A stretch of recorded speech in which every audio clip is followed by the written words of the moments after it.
मित्रांनो, असा प्रश्न पेपरमध्ये येतो, पण बऱ्याच विद्यार्थ्यांना कन्सेप्ट ट्रिक्स माहित नसल्यामुळे उत्तर चुकतात.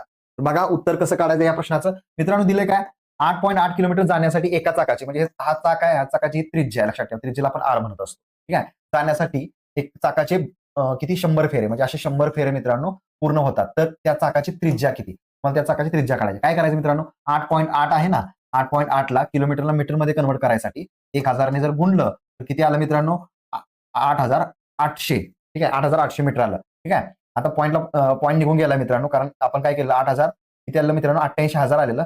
म्हणजे पॉईंट नंतर एक अंक काय पॉईंट दिलेला होता म्हणजे 8,800 आलं. ठीक आहे मीटर. मग आता मित्रांनो काय केलं 8,800 मीटर आलेला आहे. ठीक आहे. आपल्याला ठीक आहे. आपल्याला काय करायचं आहे परीघ काढायचा आहे.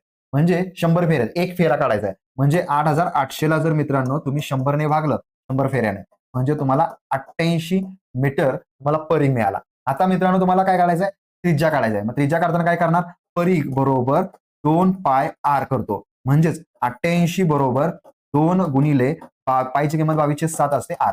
हे उलट इकडे केलं म्हणजे 88 गुणिले 7 छेदामध्ये मित्रांनो 22 दुनी 44 बरोबर आर. म्हणजे 44 एके 44 44 दुनी 88 7 दुनी 14 14 मीटर तुम्हाला त्रिज्या मिळणार आहे. हे लक्षात ठेवा. अशा पद्धतीने हा प्रश्न सॉल्व्ह करायचा होता. समजलं नसेल तर डबल बघा, नक्की समजेल मित्रांनो. ठीक आहे. आता बघा मित्रांनो या प्रश्नाचं उत्तर तुम्ही कमेंटमध्ये द्यायचा प्रयत्न करा. 100% फायदा होईल. आणि व्हिडिओ आवडला असेल तर मित्रांनो लाईक करा आणि जास्तीत जास्त शेअर करा आणि SJN अकॅडमीच्या YouTube चॅनलला सबस्क्राईब करून ठेवा मित्रांनो, कारण अशाच पद्धतीचे नवनवीन व्हिडिओ आपण घेऊन येत असतो.